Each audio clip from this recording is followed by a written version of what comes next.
मैं अपनी दिस कीन निहोरा तीन निज और ला उपघोरा बायस पल अहि अति अनुरागा होई निरामिष कबहु की कागा। मैंने अपनी ओर से विनती की है, परंतु वे अपनी ओर से कभी नहीं चूकेंगे। कौओं को बड़े प्रेम से पालिए, परंतु वे क्या कभी मांस के त्यागी हो सकते हैं।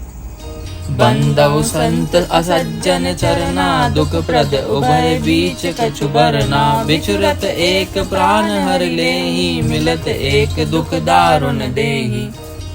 अब मैं संत और असंत दोनों के चरणों की वंदना करता हूँ।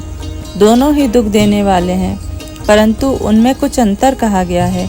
वह अंतर यह है कि एक संत जो बिछुड़ते समय प्राण हर लेते हैं और दूसरे असंत मिलते हैं तब दारुण दुख देते हैं, अर्थात संतों का बिछुड़ना मरने के समान दुखदायी होता है और असंतों का मिलना।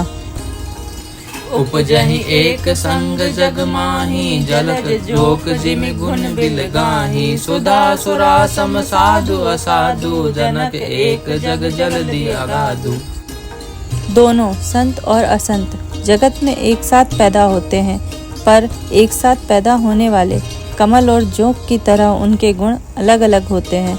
कमल दर्शन और स्पर्श से सुख देता है, किंतु जोंक शरीर का स्पर्श पाते ही रक्त चूसने लगती है। साधु अमृत के समान मृत्यु रूपी संसार से उबारने वाला और असाधु मदिरा के समान मोह प्रमाद और जड़ता उत्पन्न करने वाला है। दोनों को उत्पन्न करने वाला जगत रूपी अगाध समुद्र एक ही है। शास्त्रों में समुद्र मंथन से ही अमृत और मदिरा दोनों की उत्पत्ति बताई गई है। भल अनबल निज निज कर तूती लहत सुजस अपलोक विभूति सुधा सुधा कर सुर सरि साधु गरल अनल कलिमल सरि व्याधु गुण अवगुण जानत सब कोई जो जेहि भावनीक तेहि सोई। भले और बुरे अपनी अपनी करनी के अनुसार सुंदर यश और अपयश की संपत्ति पाते हैं।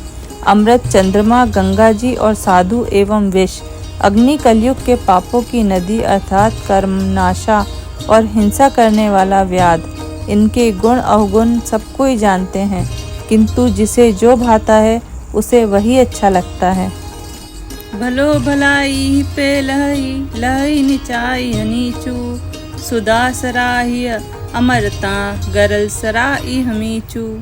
भला भलाई ही ग्रहण करता है और नीच नीचता को ही ग्रहण किए रहता है। अमृत की सराहना अमर करने में होती है और विष की मारने में। जय श्री राम।